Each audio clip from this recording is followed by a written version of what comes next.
नमस्कार, यो हो न्यूज 24 टेलिभिजन प्राइम टाइम न्यूजमा स्वागत छ। कोरोनाको त्रास भुलेर नेपाली जनताले शुक्रबार राजनीतिक नाटकको मञ्चन नै हेरे। कोरोनाको रफ्तार सदैव उही 8000 को हाराहारीमा रहँदा राजनीतिक रफ्तार भने अपत्यारिलो तवरबाट उतार चढावपूर्ण रह्यो। बिहिबार राति अप्रत्याशित रूपमा राष्ट्रपतिबाट भएको आह्वानपछि दलहरूको दौडादौड नै रह्यो। बहुमत पुर्याएको दावी गर्दै स्वयं प्रधानमन्त्री केपी शर्मा ओली र नेपाली कांग्रेसका सभापति शेरबहादुर देउवा शीतल निवास पुगे। दुवैको दावीमा आवश्यक बहुमतको दम छ, तर धेरै सांसदहरूको नाम दुवैतिर छ। माधव कुमार नेपाल र उनी पक्षधर भनेर चिनिएका सांसदहरू ओलीको गोजीमा पनि अटेका छन् र देउवाको दावीमा पनि समाहित छन्। प्रधानमन्त्री ओली प्रतिको उदारतालाई लिएर भूमिका शंकास्पद मानिँदै आएको राष्ट्रपति भण्डारीले यसमा कस्तो कदम चाल्ने हुन्, यो पनि शंकास्पद नै रहेको शीतल निवास पुगेका विपक्षी दलका नेताहरूले नै बताइरहेका छन्। यो सँगसँगै यता शहरमा तरकारी अभाव हुँदा तरकारीका पकेट क्षेत्रमा भने तरकारी बिक्री नभएर फालाफाल भएको समाचार पनि आजको बुलेटिनमा महत्त्वका साथ ल्याएका छौँ। अब प्राइम टाइम न्यूजका हेडलाइन्स। सरकार बनाउने दावी पेश गर्न दलहरूको दौडधुप। एमालेले बुझायो 153 सांसदको दावी सहित पत्र। कांग्रेसले पनि बुझायो हस्ताक्षर सहित 149 सांसदको समर्थन। प्रधानमन्त्रीको इशारामा संविधान र कानुन मिच्ने गरेको राष्ट्रपति विद्यादेवी भण्डारीलाई आरोप। पद्धति मिच्दा पदको गरिमा गुम्दै।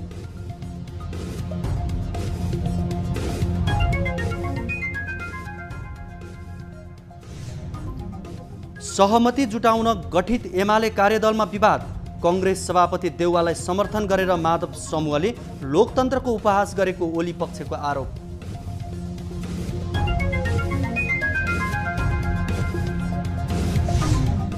नेपालमा शुक्रबार थप 8607 जनामा कोरोना पुष्टि। 177 जनाको मृत्यु। 7890 जना संक्रमण मुक्त।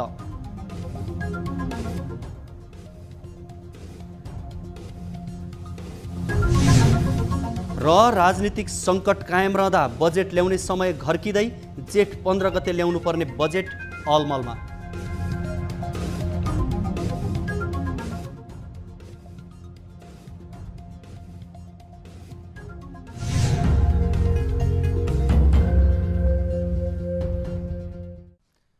हामी निरन्तर न्यूजमा छौँ।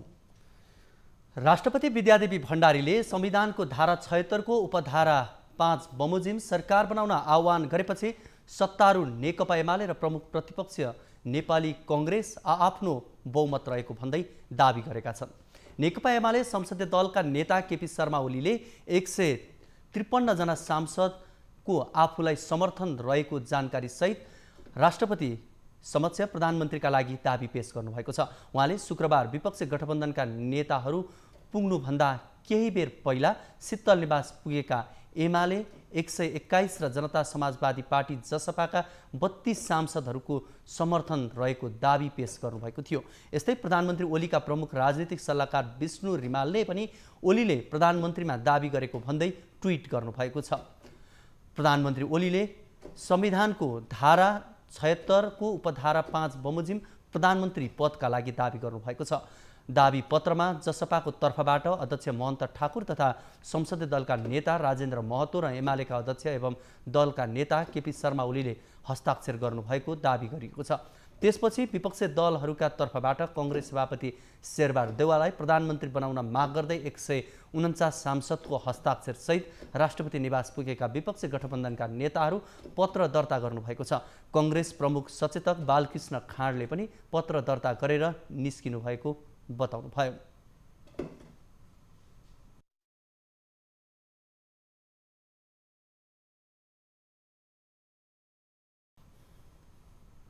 दर्शकवृन्द, पछिल्लो समय देखिएको राजनीतिक घटनाक्रमको सन्दर्भमा कुराकानी गर्नका लागि यति बेला हामीसँग नेपाली कांग्रेसका नेता गगन थापा प्रत्यक्ष रूपमा जोडिनु भएको छ।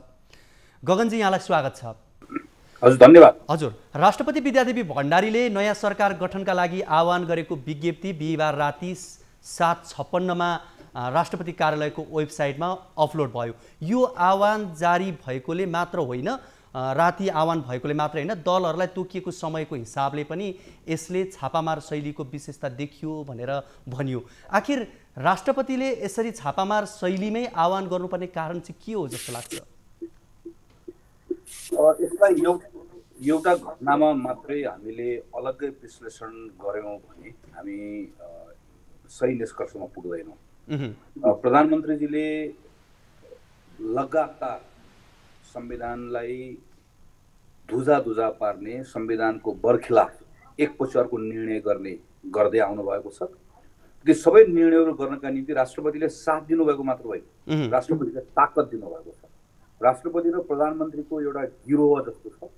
यो गिरोहले बसेर सल्लाह गर्छ र त्यो सल्लाह बमोजिम उहाँहरूले काम गर्नुहुन्छ। राष्ट्रपतिको संस्थाको मर्यादा, गरिमा त्यो सबै धुलिसात भइसक्यो। तपाईँले अब यो पृष्ठभूमि राखेर हिजोको कुरा हामीले हेऱ्यौँ भने प्रधानमन्त्रीले 1 महिनाभित्रमा विश्वासको मत दिन पाउने उहाँसँग भएको सुविधालाई अकस्मात उहाँले म अब यो संसदबाट मैले बहुमत पुर्याउन सक्दिनँ, तात्विक अवस्था पनि फरक रहेन मैले अस्ति प्रधानमन्त्री हुँदै गर्दाको भन्दा, त्यस कारणले गर्दा अब मैले मार्ग प्रशस्त गर्छु भनिसकेपछि पहिलो कुरा त उहाँले राजीनामा माग्नुपर्ने। दुईटा प्रधानमन्त्री एकैचोटि एक्जिस्ट गर्दैन, तपाईँले राजीनामा दिनुहोस् अनि म 5 सुरु गर्छु भन्नुपर्ने, त्यो गर्नु भएन, त्यहाँ एउटा प्रश्न मात्रै भयो। अर्को त्यस पछाडि सामान्य रूपमा यसलाई आफूले नै अस्ति भर्खर स्थापित गरेको परम्परा हामीले हेऱ्यौँ भने 3 दिन भनेर 76(2) मा भनेको जस्तै 3 दिनको समय दिनुपर्ने, सबै के सोचेर गरिएको छ भने यति छोटो समय दिने कि जसको कारणले गर्दा दलहरूको बिचमा छलफल पनि हुन नसकोस्, समझदारी बन्न नसकोस्। अनुमान लगाएको भन्दा फरक ढङ्गले दलहरूको बिचमा छलफल भएर समझदारी भइसकेपछि फेरि हतार प्रधानमन्त्री जसले हिजो मलाई यो संसदबाट विश्वास प्राप्त हुनै नसक्ने भएकोले मैले मार्ग प्रशस्त गर्छु भन्नुभयो, आज दिउँसो सारा देश र दुनियाँलाई प्रेस कन्फरेन्स मार्फत तपाईँहरू मार्फतबाट भन्नुभयो कि मसँग बहुमत छैन, त्यस कारणले गर्दा मैले मार्ग प्रशस्त गरेँ भनेर भनेकोले अब शेरबहादुर देउवाको नेतृत्वमा बहुमत पुर्याएर अरू मागिरहेको सांसद संविधान त गइसक्यो भनिसकेपछि जुन तपाईँले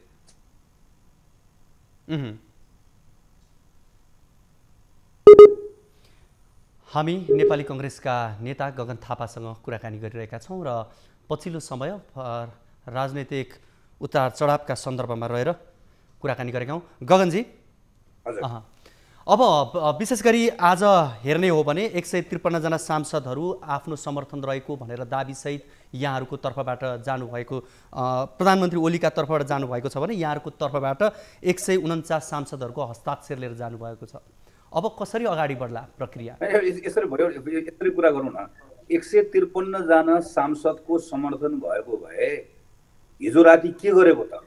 भाङ खाएको कि सुर गएको कि?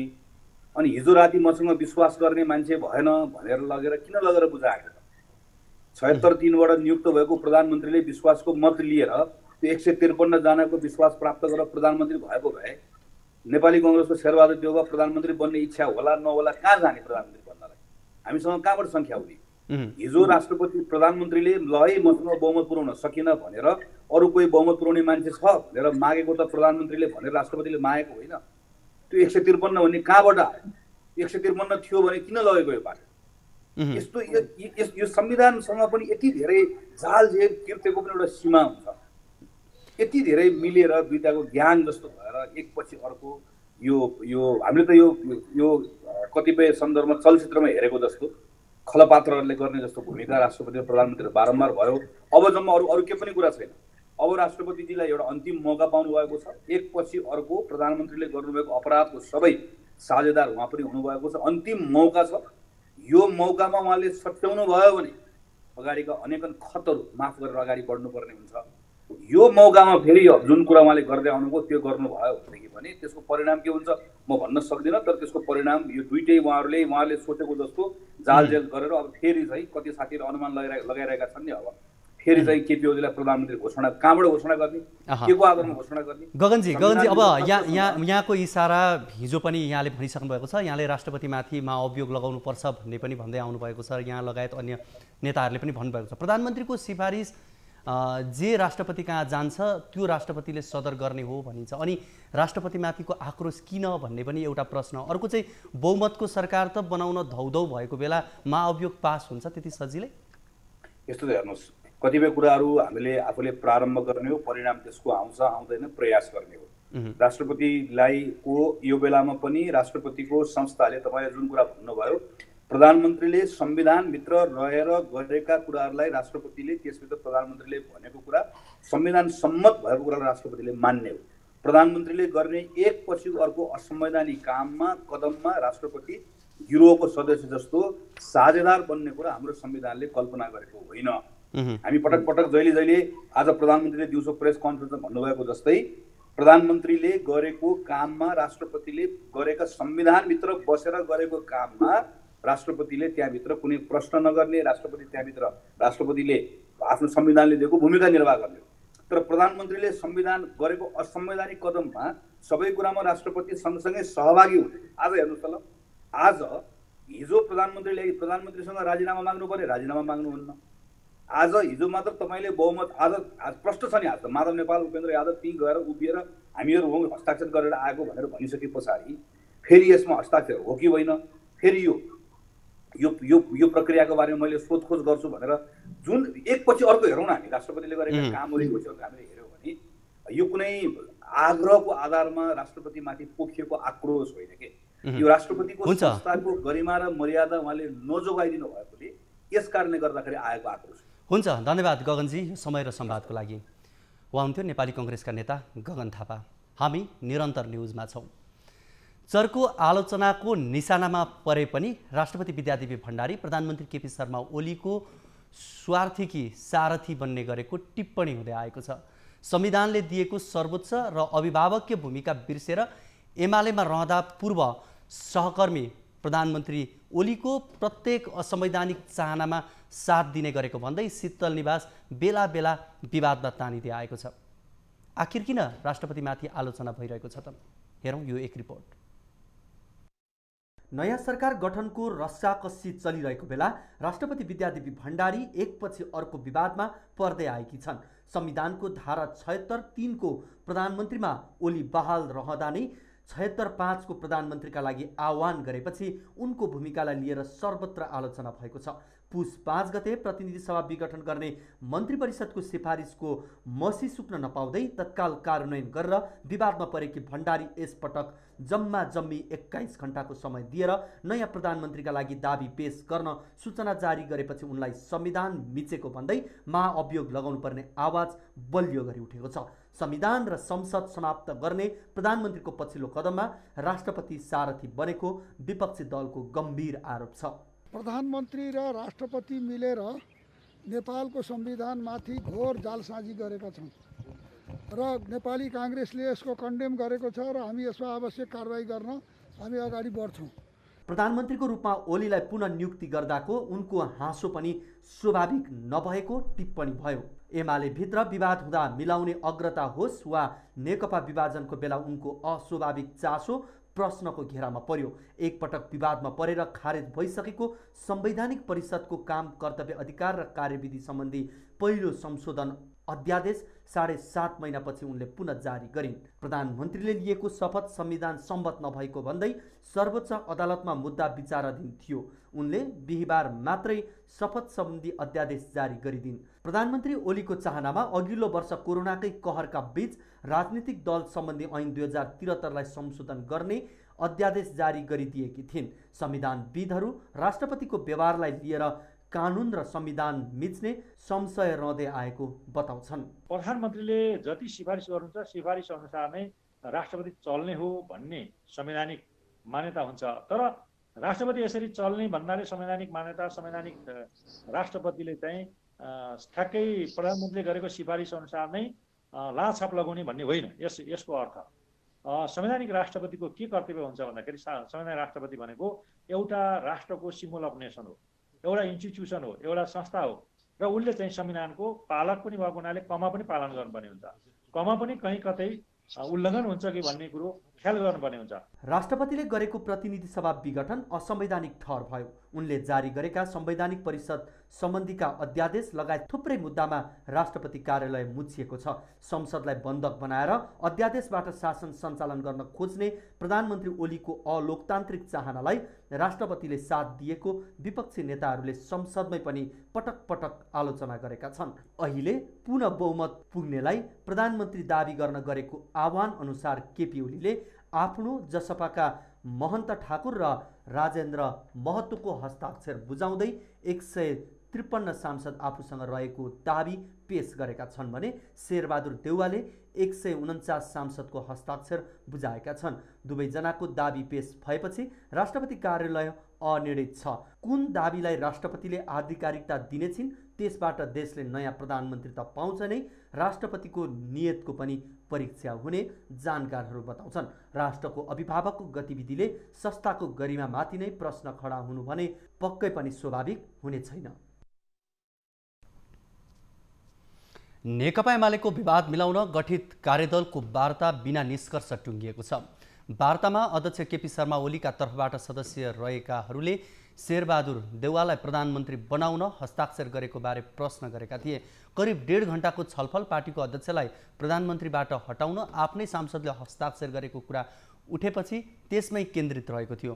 वार्ता टोलीमा रहेका सुरेन्द्र पाण्डे, घनश्याम भुसाल र गोकर्ण विष्टले देउवालाई प्रधानमन्त्री बनाउन आफूहरूले हस्ताक्षर नगरेको बताएको ओली पक्षको दाबी छ। तर नेपाल पक्षले भने योगेश भट्टराई बाहेक सबैले हस्ताक्षर गरेको दाबी गरेको छ। यसैबीच देउवालाई प्रधानमन्त्री बनाउन भन्दै एमालेका कतिपय सांसदका हस्ताक्षर कृत्य गरेको भन्दै नेकपा एमाले राष्ट्रपतिको ध्यान आकर्षण गराएको छ। प्रधानमन्त्रीका कानुनी सल्लाहकार समेत रहेका एमाले निर्वाचन विभागका नेता बाबुराम दाहालले सांसद जयकुमार राईको पत्र र अन्य सांसदको समेत असहमति रहेको कागजसहित राष्ट्रपति कार्यालयलाई बुझाउनु भएको छ। हामी यसै विषयमा कुराकानी गर्न गइरहेका छौँ। यति बेला हामीसँग नेकपा एमालेका नेता विरोध खतिवडा प्रत्यक्ष रूपमा जोडिनु भएको छ र हामीले विशेष गरी नेकपा एमालेको विवाद मिलाउन गठित कार्यदलको वार्ता निष्कर्षविहीन टुङ्गिएको छ र आज प्रधानमन्त्रीका लागि नेपाली कांग्रेसका सभापति शेरबहादुर देउवालाई दिएको सहमतिका सन्दर्भमा विभिन्न प्रश्नहरू उठेका छन्। यसै सम्बन्धमा हामी कुराकानी गर्न गइरहेका छौँ।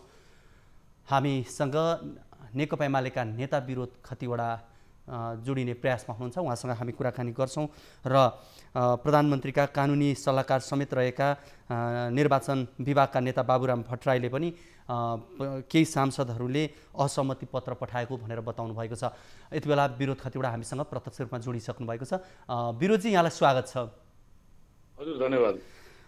यहाँहरूको एमाले भित्रको विवाद पछिल्लो समय छन् बढ्दै गएको देखियो। आज त झन् यहाँहरूले कृत्य हस्ताक्षर नै बुझाउनु भयो भन्ने पनि छ। के हो यथार्थ कुरा?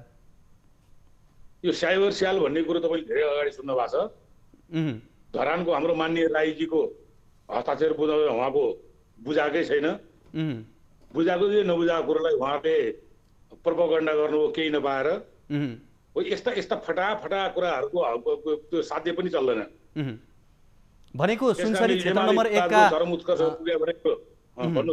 यो सुनसरी क्षेत्र नम्बर 1 का माधव नेपाल पक्ष भनेका सांसद जयकुमार राईले चाहिँ जुन पत्र पठाउनु भयो 149 जनामा उहाँको छैन। तर यहाँहरूले त फेरि योगेश भट्टराईको मात्रै छैन भनेर भन्ने कुरा पनि थियो नि त। हजुर, योगेश भट्टराईको छैन। योगेश भट्टराईको छैन। फेरि एकाएक यो कुरा किन आयो त? फेरि योगेश भट्टराईको पनि पठाएको छैन। गोकर्ण विष्टहरू लगायतले पनि फेरि बुझ्नुस्, यो प्रोपगन्डा गर्नेहरूलाई बुझ्नु। कार्यदलको संसदमा योगेश भट्टराईको धरानका हाम्रो राईजीको छैन। मैले फेरि यहाँलाई म यही विषयमा जस्तो आज विरोधजी भन्नुहोस्। विरोधजी, उहाँले केही समय अगाडि बसेको यो विवाद मिलाउन गठित कार्यदलको यो वार्तामै पनि विशेष गरी सुरेन्द्र पाण्डे, घनश्याम भुसाल, गोकर्ण विष्टहरूले हामीले हस्ताक्षर गरेका छैनौँ भनेर भन्नुभयो भन्ने कुरा पनि छ नि त।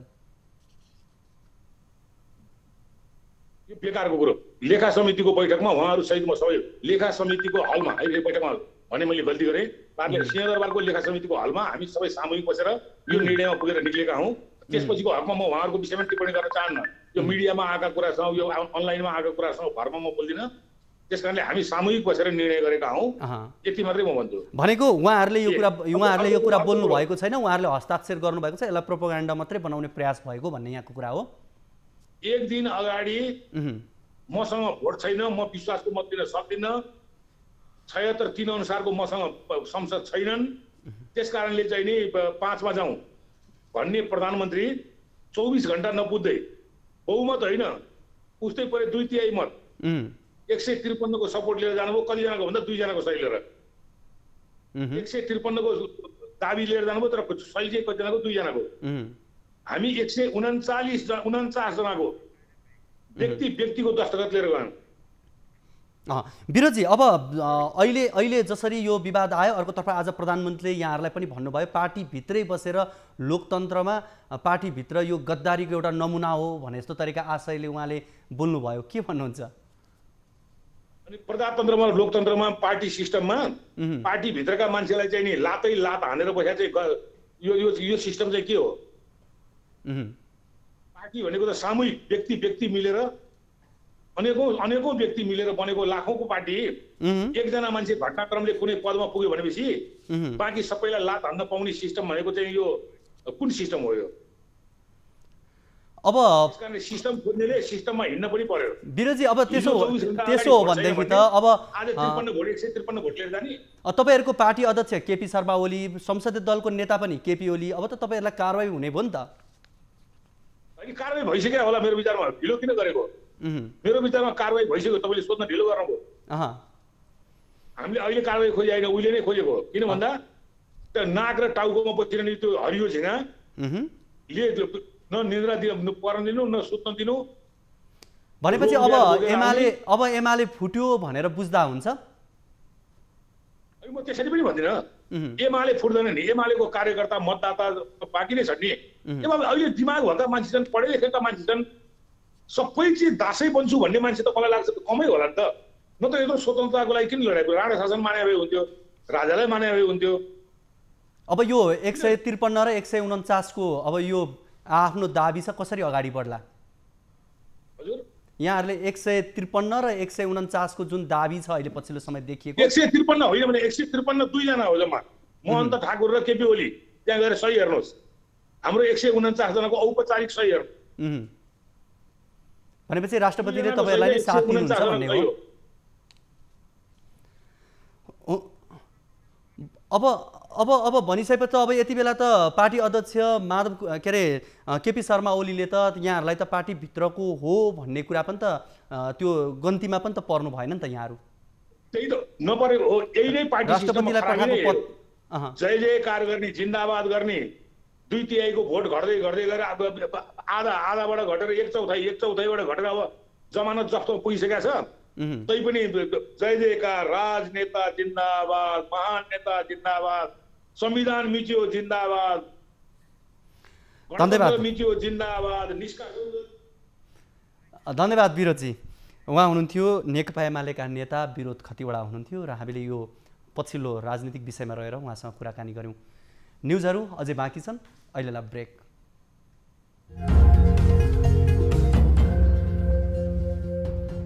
हामी निरन्तर न्युजमा छौँ।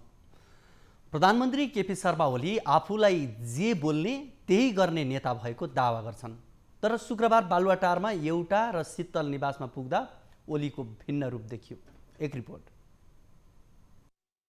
प्रधानमन्त्री ओलीको अहिले सत्ता छोड्नै नचाहने नेताको छवि बन्न थालेको छ। सत्ताका लागि जुनसुकै हदमा जान सक्ने व्यक्तिका रूपमा ओली रूपान्तरण हुँदै गएको टिप्पणीका बीच शुक्रबार उनले देखाएको व्यवहारले पनि त्यो आरोपलाई बलियो नै पुष्टि गर्छ। प्रधानमन्त्री निवास बालुवाटारमा सम्पादकहरूसँग कुरा गर्दै उनले पटक पटक आफूले संसदमा विश्वासको मत प्राप्त गर्ने अवस्था नरहेको, त्यसैले नपाउने मत माग्न आफूले जान नचाहेकोले मार्ग प्रशस्त गरेको पटक पटक दोहोर्याए। हिजोदेखि आजसम्म बोलिएका, हिजो बेलुकादेखि आजसम्म बोलिएका हामी भाषाहरू कस्ता भाषा, गाली गलौज, संविधान के भयो? कसले थिचोमिचो गर्यो संविधानमा? वैकल्पिक सरकार बनाउन छोडिदिँदाखेरि पनि संविधानमाथि थिचोमिचो हुन्छ, मार्ग प्रशस्त गरिदिँदाखेरि पनि थिचोमिचो हुन्छ। त्यति मात्र होइन, उनले अझ अघि बढेर प्रमुख प्रतिपक्ष दलका नेता शेरबहादुर देउवालाई प्रधानमन्त्री बन्न आफूले टेलिफोन गरेरै भनेको पनि बताए।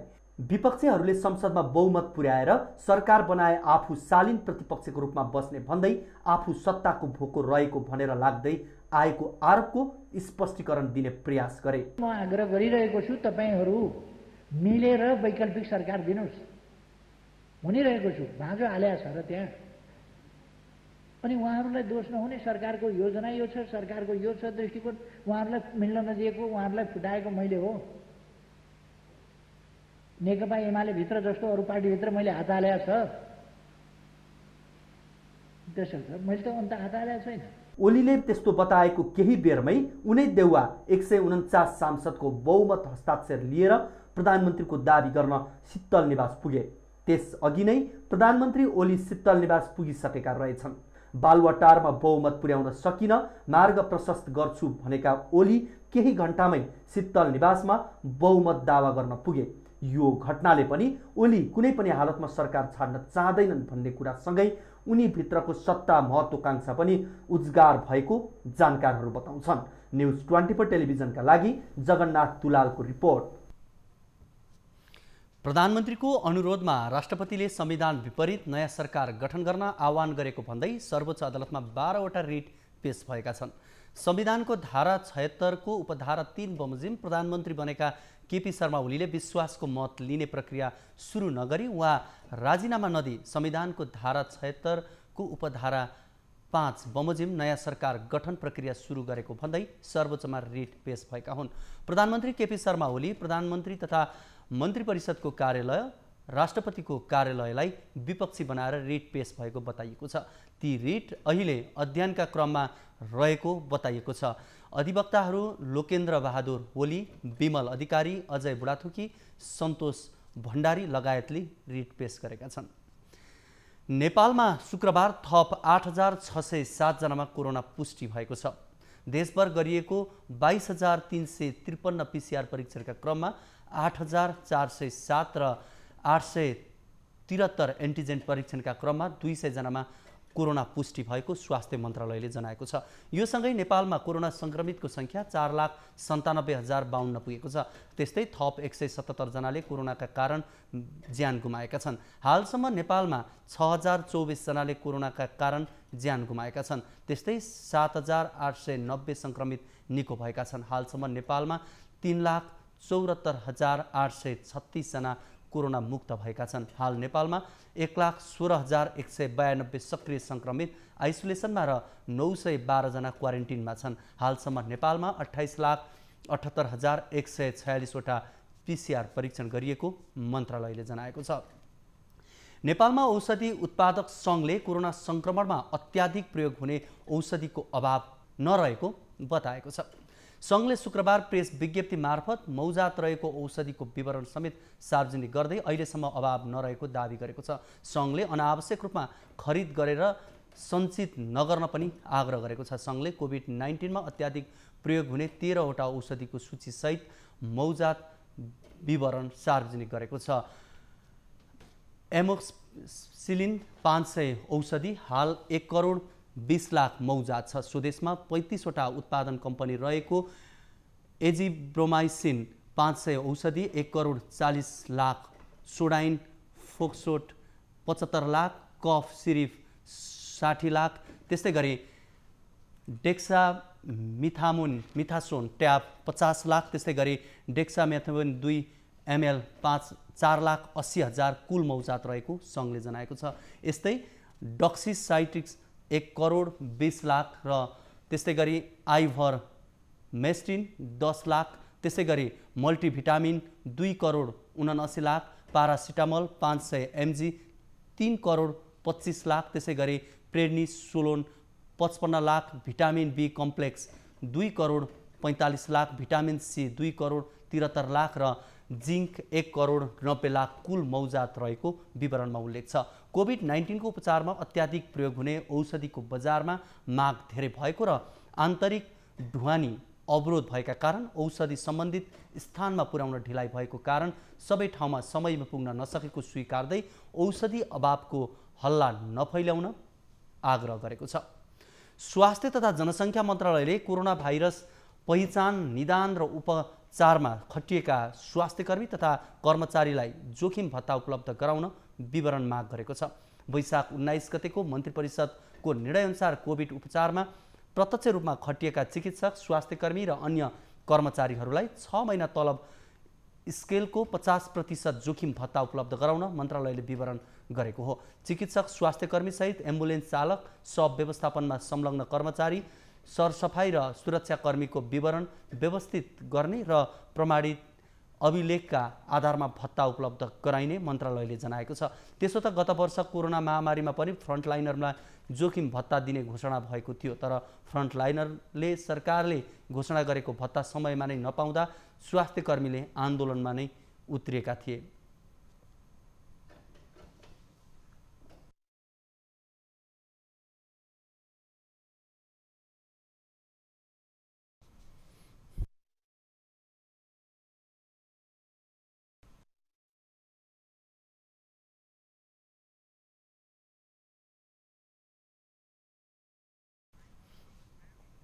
निषेधाज्ञाका कारण सबैजसो मानिस घर घरमै थुनिएका छन्।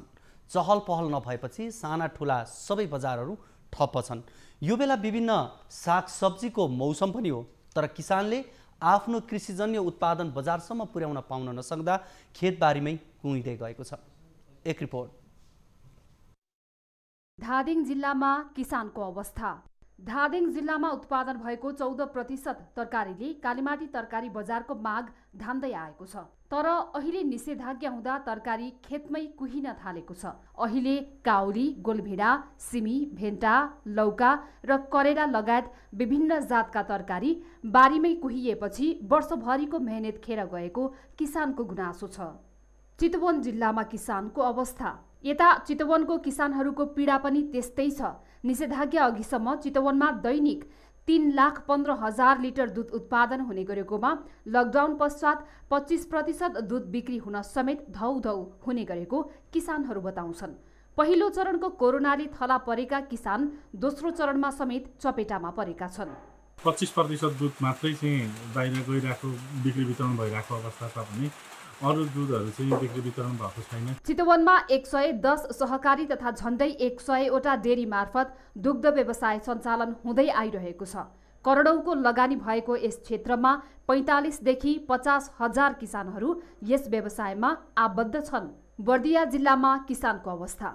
बर्दिया जिल्लामा करिब 500 हेक्टर जमिनमा हिउँदे तरकारी लगायतका बालीहरू उब्जनी हुने गर्छ। यहाँका कृषकहरू विशेष गरी हिउँदे तरकारीमा निर्भर पर्ने गरेका छन्। यहाँका कृषकहरू पनि तरकारी उत्पादनको हिसाबले बिक्री वितरण हुन नसक्दा मर्कामा परेका छन्। वर्षाल पनि समस्या नै भएको हो सर। हाम्रो सबै कृषक खेती मात्रै गरेर ज्यान पाल्ने हो, त्यसमा पनि सरेर गयो। आफूले उत्पादन गरेको तरकारीहरू अब बेच्न पाएन भने अब के गर्ने? किसानहरूको समस्या चाहिँ सरकारले बुझिदिनु पर्यो। र ठुला कृषकहरूले आफ्नै सवारी साधन प्रयोग गरेर तरकारी बिक्री गरे पनि मझौला र साना किसानहरू भने कोरोना संक्रमणको मार खेपिरहेका छन्। महोत्तरी जिल्लामा किसानको अवस्था। कोरोनाको लहरका कारण जारी निषेधाज्ञाले महोत्तरी जिल्लाको कृषिको क्षेत्रलाई पनि नराम्ररी प्रभावित बनाएको छ। जिल्लाको कुल जनसङ्ख्याको करिब 70% मानिसहरू कृषिसँग आबद्ध रहेका छन्।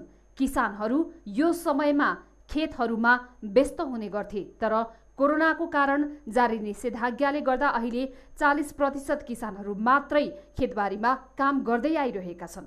महोत्तरी जिल्लामा 70,000 हेक्टर खेत योग्य जमिन रहेको छ, जसमध्ये 40,000 टन धान, 30,000 टन गहुँ, 10,000 मकै, 20,000 टन नगदे तरकारी बालीको खेती हुँदै आएको छ। केपी ओली सरकारको अस्थिरता र नयाँ सरकारको अनिश्चितताबाट वार्षिक बजेट अन्योलमा परेको छ। सरकारले संवैधानिक व्यवस्था अनुसार जेठ 15 गते बजेट पेश गर्ने प्रावधान छ। आगामी आर्थिक वर्ष 2078-79 को बजेटको लागि एक साता मात्र बाँकी रहेको छ। एक रिपोर्ट। केपी ओली सरकारको अस्थिरता र नयाँ सरकारको अनिश्चितताबाट वार्षिक बजेट अन्योलमा परेको छ। सरकारले संवैधानिक व्यवस्था अनुसार जेठ 15 गते बजेट पेश गर्नुपर्ने प्रावधान छ। आगामी आर्थिक वर्ष 2078-79 को बजेटको लागि एक साता मात्र बाँकी रहेको छ। शुक्रबार राष्ट्रपति कार्यालयमा नयाँ सरकारको लागि संसदका विपक्षी दलहरूको तर्फबाट शेरबहादुर देउबा र प्रधानमन्त्री केपी शर्मा ओलीले दाबी गरेपछि उत्पन्न अस्थिरताबाट सरकारको वार्षिक बजेट अन्योलमा परेको हो। सामान्यतया अर्थमन्त्रीले बजेट पेश गर्नुभन्दा अघि संसदमा बजेटको सिद्धान्त, प्राथमिकता, राष्ट्रपतिबाट नीति तथा कार्यक्रममाथि छलफल हुनुपर्ने व्यवस्था छ। त्यसैगरी बजेटको सिद्धान्त, विनियोजन विधेयक संसदको लेखा समितिमा पनि छलफल हुनुपर्छ। लोकतान्त्रिक व्यवस्थामा बजेटलाई संसदको सम्पत्तिको रूपमा लिने गरिन्छ। तर अहिले सरकारले बजेटको लागि कुनै पनि प्रक्रिया पुरा नगरेको अर्थविदहरूको टिप्पणी छ। बजेटको जुन एउटा पूर्ण प्रक्रिया हुन्छ हैन, बजेट भने त संसदले पारित गर्ने हो हैन, पेश नगरुन्जेल सरकारको हो, अझ अर्थमन्त्रीको भनौँ, पेश गरिसकेपछि पारित भइसकेपछि बजेट भनेको सदनको प्रपर्टी, सदनको सम्पत्ति हो। त्यो अध्यादेशबाट बजेट ल्याउँदा सरकारले बजेटमा करको दरमा हेरफेर, नयाँ कार्यक्रम योजना थप गर्न पाउँदैन। सरकारले कर्मचारीको तलब भत्ता र सामाजिक भत्ताहरू समेत बढाउन नपाउने अर्थविदहरूको तर्क छ। बजेट संसदको नियमित प्रक्रियाबाट आउनेमा समेत आशंका बढेको छ। प्री बजेट छलफलको लागि पनि प्रतिनिधि सभा नियमावलीले तोकेको समय सीमा सकिएको छ। संसदको नियमावलीको व्यवस्था अनुसार बजेट पेश हुनुभन्दा कम्तीमा 15 दिन अघि छलफल भइसक्नुपर्ने छ। सत्ता खिचातानीको कारण आगामी आर्थिक वर्षको बजेट राजनीतिक शिकार बन्ने आशंका बढेको छ। जेठ 15 गते संवैधानिक व्यवस्था अनुसार सरकारले अध्यादेशबाटै भए पनि बजेट पेश गर्नुपर्ने हुन्छ। न्युज 24 टेलिभिजनका लागि नवराज चालिसे, काठमाडौँ। पाँचथर जिल्लाको खुल्ला सीमाहरूमा नेपालको तर्फबाट बोर्डर आउटपोस्ट BOP स्थापना गरेपछि सीमाको सुरक्षा अवस्था मजबुत भएको स्थानीयले महसुस गरेका छन्। जिल्लामा BOP स्थापना पश्चात नेपाल भारतको बीचमा रहेको सीमाका पिल्लरहरू हराउने तथा तोडफोड हुन छोडेको स्थानीयहरू बताउँछन्। यसअघि पाँचथरको सिमानामा रहेको नेपालतर्फको कुनै पोस्ट थिएन। स्थानीय ग्वालाहरूले खुल्ला सिमाना रेखदेख गर्दै आएका थिए। BOP स्थापनापछि ग्वाला तथा पर्यटकलाई शान्ति सुरक्षा मिलेको जनप्रतिनिधिहरू बताउँछन्। पाँचथर जिल्लाको करिब 44.38 किलोमिटरको सीमासँग भारतको पश्चिम बङ्गाल र सिक्किम जोडिएको छ। यो दूरीमा करिब आधा दर्जन खुल्ला नाकाहरू पर्छन्। BOP को स्थापनापछि खुल्ला सीमाबाट हुने दुर्लभ वन्यजन्तु चोरी निकासी समेत रोकिएको छ भने शान्ति सुरक्षा कायम गर्न पनि मद्दत पुगेको छ। BOP स्थापनासँगै अब नेपालको सीमा नमिचिने विश्वास स्थानीयको छ। अब बिजनेस न्युज। अक्सिजन प्लान्ट र SDU का लागि अर्थ मन्त्रालयद्वारा 17 करोड 87 लाख रुपियाँ निकासा भएको छ।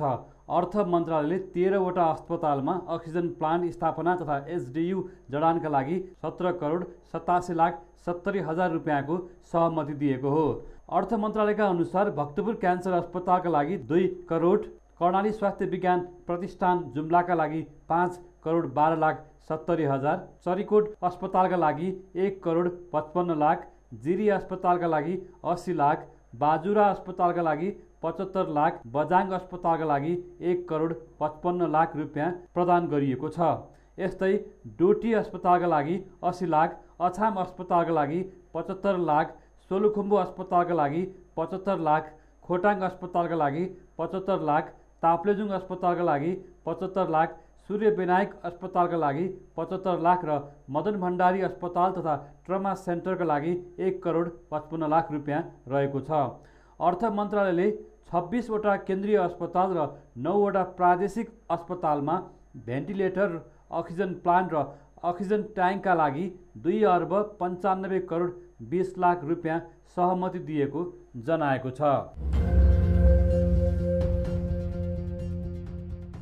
एनसेलले सरकारलाई पहिलो चरणमा 150 स्थानभन्दा बढी अक्सिजन कन्सन्ट्रेटर हस्तान्तरण गरेको छ। एनसेलले सामाजिक उत्तरदायित्व अन्तर्गत कोभिड-19 का विरुद्ध स्वास्थ्य मन्त्रालयसँगको सहकार्यमा 150 स्थानभन्दा बढी पोर्टेबल अक्सिजन कन्सन्ट्रेटर सहयोग गरेको हो। शुक्रबार एनसेलका प्रमुख कार्यकारी अधिकृत एन्ड्री चोङले पहिलो लटमा अक्सिजनको कन्सन्ट्रेटर स्वास्थ्य मन्त्रालयका प्रमुख विशेषज्ञ महेन्द्र प्रसाद श्रेष्ठलाई हस्तान्तरण गरेका हुन्। अक्सिजनको अभाव खेपिरहेका जिल्ला स्तरीय अस्पतालहरूलाई एन्सेलले प्रदान गरेको सामग्रीले सहयोग पुग्ने स्वास्थ्य तथा जनसङ्ख्या मन्त्रालयका प्रवक्ता डाक्टर जागेश्वर गौतमले बताए। एन्सेलका प्रमुख कार्यकारी अधिकृत चोङले जिम्मेवार कर्पोरेट संस्थाका रूपमा महामारीको अवस्थामा नागरिकलाई सहयोग गरेको बताए। एन्सेलले गत वर्ष कोभिड-19 संक्रमण रोकथाम नियन्त्रण तथा उपचार कोषमा 10 करोड रुपियाँ प्रदान गरेको थियो। एन्सेलले धुलिखेल अस्पतालसँगको सहकार्यमा एन्सेल कोभिड-19 हटलाइन सेवा पनि सुरु गरेको छ। एन्सेलले कोभिड-19 हटलाइन सेवा 98 0 555 4500 मा फोन गरी कोरोना सम्बन्धी कुनै पनि जिज्ञासा भए हटलाइन मार्फत चिकित्सक तथा स्वास्थ्य कर्मीसँग निशुल्क स्वास्थ्य परामर्श लिन सकिने जनाएको छ।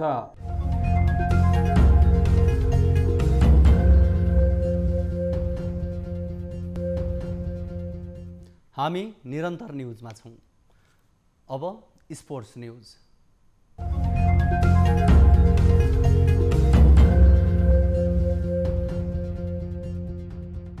रोमानिया की खिलाड़ी सिमोना हालेपले French Open Grand Slam tennis नखेल्ने भएकी छिन्। चोटको कारण विश्व वरियताको तेस्रो स्थानमा रहेकी हालेपले फ्रेन्च ओपन गुमाउने भएकी हुन्। खुट्टाको पिडुलाको चोटको कारण हालेपले प्रतियोगिताबाट नाम फिर्ता लिएकी हुन्। हालेपले इटालियन ओपनको दौरान चोट बोकेकी थिइन्।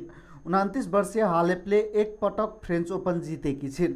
2018 मा फ्रेन्च ओपन जितेकी हालेप 3 पटक फाइनलमा पुगेकी थिइन्। यस संस्करणको फ्रेन्च ओपन 24 मेदेखि 13 जुनसम्म आयोजना हुनेछ। क्ले कोर्टमा खेलिने फ्रेन्च ओपनको मुख्य प्रतिस्पर्धा भने मे 30 बाट सुरु हुनेछ। गत वर्ष भने फ्रेन्च ओपन आयोजना भएको थिएन। कोरोना भाइरसको महामारीको कारण प्रतियोगिता स्थगित गरिएको थियो। राष्ट्रिय खेलकुद परिषद राखेपले नेपाल बक्सिङ सङ्घको वार्षिक साधारण सभा रोक्न निर्देशन दिएको छ। राखेपले शुक्रबार सङ्घलाई पत्र पठाउँदै वार्षिक साधारण सभा रोक्न निर्देशन दिएको हो। कोरोनाको महामारीको कारण गरिएको बन्दाबन्दीलाई मध्यनजर गर्दै राखेपको पूर्व स्वीकृति नलिई गर्न लागेको साधारण सभा अर्को निर्देशन प्राप्त नभएसम्म स्थगित गर्न पत्रमा भनिएको छ। बक्सिङ सङ्घले गत वैशाख 30 गते साधारण सभाका लागि सूचना निकालेको थियो। सूचना अनुसार साधारण सभा जेठ 20 गते बोलाइएको थियो। सङ्घले कोरोनाको कारण साधारण सभा भर्चुअल हुने बताएको थियो, तर सोही सङ्घको साधारण सभा परिषदलाई जानकारी नै नदिई गर्न लागेको भन्दै राखेपले रोक्न निर्देशन दिएको हो।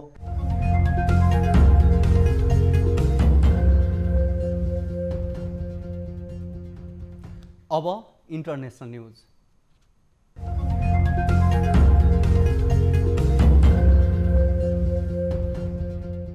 म्यानमारमा त्यहाँ रहेको सैन्य सरकारले गठन गरेको निर्वाचन आयोगले स्वतन्त्रवादी नेत्री आङ सान सुचीको party National League for Democracy एनएलडीलाई विघटन गरेको छ। गत वर्षको नोभेम्बरमा सम्पन्न चुनावमा धाँधली गरेको आरोप लगाउँदै आयोगले उक्त शक्तिशाली पार्टीलाई विघटन गरेको हो। म्यानमारका सञ्चार माध्यमका अनुसार उक्त आयोगको बैठक अन्य धेरै राजनीतिक दलहरूले बहिष्कार गरेका थिए। आयोगका प्रमुख आयुक्त थिएन सोका अनुसार एनएलडीले चुनावमा धाँधली गरेकोले उक्त पार्टीको दर्ता खारेज गरिएको हो। चुनावमा धाँधली गर्ने अन्य पक्षलाई पनि कारबाही गरिने सोले बताए। यस घटनाबारे एनएलडीका नेताहरूले भने हालसम्म कुनै पनि प्रतिक्रिया दिएका छैनन्। गत नोभेम्बरमा सम्पन्न निर्वाचनमा धाँधली भएको भन्दै म्यानमारको सेनाले फेब्रुअरी 1 मा सत्ता कब्जा गरेको थियो। आङ सान सुची सहित थुप्रै नेतालाई सेनाले पक्राउ गरेपछि सैनिक सत्ता विरोधी आन्दोलन निरन्तर रूपमा चलिरहेको छ। अब एउटा रोचक प्रसङ्ग। चीनमा कुकुर तथा बिरालोको मासु खाने चलन छ, तर चीनको एउटा सहरमा भने कुकुर तथा बिरालोको मासु खान प्रतिबन्ध लगाइएको छ। यो सँगै अब सेनसेन कुकुर बिरालोको मासुलाई प्रतिबन्ध लगाउने चीनको पहिलो सहर बनेको छ। कोरोना भाइरसको महामारीलाई मध्यनजर गर्दै सहर प्रशासनले यस्तो कदम चालेको हो। हाल आतंक मच्चाइरहेको कोरोना भाइरसको उत्पत्तिको खास स्रोत अहिलेसम्म पनि पत्ता नलागेको भए तापनि जंगली जनावरको मासु खाँदा जनावरबाट मानिसमा भाइरस सरेको अनुमान गरिएको छ। त्यो सँगै चीनले फेब्रुअरी महिनामा जंगली जनावरको व्यापार तथा जंगली जनावरको मासु सेवनमा प्रतिबन्ध लगाइसकेको थियो। तर सेन्जेन शहरले त्यो भन्दा एक कदम अघि नै कुकुर र बिरालोको मासुमा पनि प्रतिबन्ध लगाएको हो। एक रिपोर्ट अनुसार एसियाली देशहरूमा मासुकै लागि हरेक वर्ष 3 करोड कुकुर मारिन्छन्। चीनमा मात्रै वर्षेनी 1 करोड कुकुर र 40 लाख बिरालोहरू मासुकै लागि मारिन्छन्। जनावर अधिकारवादी संस्थाहरूले कुकुर बिरालोको मासुमा प्रतिबन्ध लगाउने चीनको सेन्जेन शहरको निर्णयलाई स्वागत गरेका छन्। अब प्राइम टाइम न्यूज सक्नु अघि हेडलाइन्स पुनः एकपटक। सरकार बनाउने दावी गर्न दलहरूको दौडधुप, एमालेले बुझायो 153 सांसदको दावीसहित पत्र, कांग्रेसले पनि बुझायो हस्ताक्षर सहित 149 सांसदको समर्थन।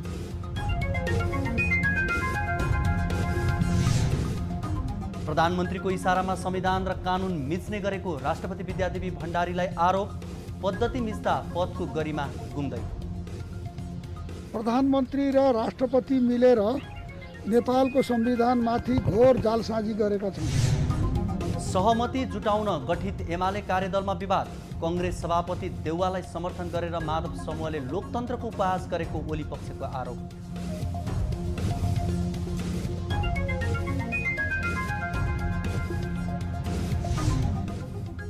नेपालमा शुक्रबार थप 8607 जनामा कोरोना पुष्टि, 177 जनाको मृत्यु, 7890 जना संक्रमण मुक्त।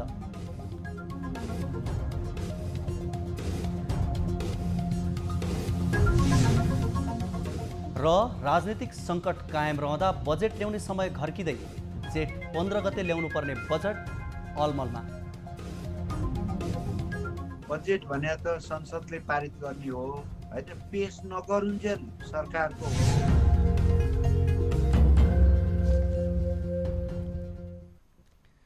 प्राइम टाइम न्यूज अहिलेलाई यति नै। जाँदा जाँदै ताली र गालीका लागि हामीले सोधेको प्रश्न, राष्ट्रिय सभाको उपनिर्वाचनमा रामबहादुर थापा बादलको पराजय प्रधानमन्त्री केपी शर्मा ओलीका लागि सबक हो भन्नेले तालीमा र होइन भन्नेले गालीमा भोट गर्नुहोला। थप न्यूजका लागि हाम्रो वेबसाइट www.news24nepal.com हेर्नुहोला। साथै हामीलाई फेसबुक, ट्विटर र युट्युबमा पनि फलो गर्न सक्नुहुनेछ। यस्तै मोबाइल भाइबर र इमेलबाट 24 हेल्डेक्समा समस्या र गुनासो राख्न सक्नुहुनेछ। अहिलेलाई बिदा दिनुहोस्। हामी निरन्तर न्यूजमा छौँ। नमस्ते।